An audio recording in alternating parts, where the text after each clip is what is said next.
இருந்து ஒரு அதிரடியான அப்டேட் வந்து கிடைச்சிருக்கு. அதாவது சின்னத்திரை நடிகையான தேவயானி இந்த சீரியல்ல என்ட்ரி கொடுக்க போறாங்க. இந்த ஒரு விஷயம் பாத்தீங்கன்னா இப்போ சோஷியல் மீடியா முழுவதுமே வைரல் ஆகி வருது. எதிர்நீச்சல் சீரியலோட கதைக்களம் பாத்தீங்கன்னா இப்போ ரொம்பவுமே விறுவிறுப்பா போயிட்டு இருக்கு.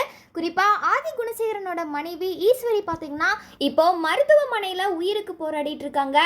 இந்த நேரத்துல ஈஸ்வரியா நடிச்சு வந்த நடிகை கனிகா இப்ப சீரியல்ல இருந்து விலகிட்டதா ஒரு சில தகவல் வெளியாயிருக்குது. இந்த நிலையில இப்ப ஈஸ்வரிக்கு பதிலா தேவயானியை உள்ள கொண்டு வர போறதா ஒரு சில பேச்சுவார்த்தைகள் வந்து போயிட்டு இருக்கு.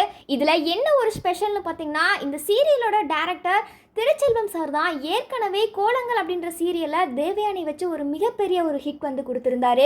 இதனால இப்ப மறுபடியும் பாத்தீங்கன்னா இந்த சூப்பர் ஹிட் கூட்டணி மீண்டும் எதிர்நீச்சல் சீரியல்ல இணைஞ்சிருக்காங்க. இதனால ரசிகர்கள் மத்தியில பாத்தீங்கன்னா பெரும் எதிர்பார்ப்பு ஏற்பட்டிருக்கு.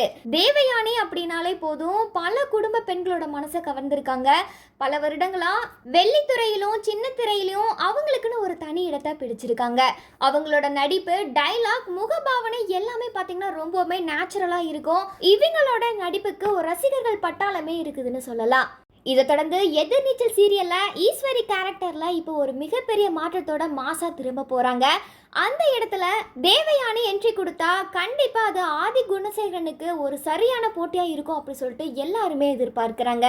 ஆனா இப்போ வரைக்குமே பாத்தீங்கன்னா தேவயானி இந்த எதிர்நீச்சல் சீரியல்ல வர போறாங்க அப்படின்ற எந்த ஒரு அபிஷியலான அனௌன்ஸ்மெண்ட்டுமே வரல. அதற்கான பேச்சுவார்த்தைகள் கிட்டத்தட்ட உறுதியா இருக்கு அப்படின்னு சொல்லப்பட்டு வருது.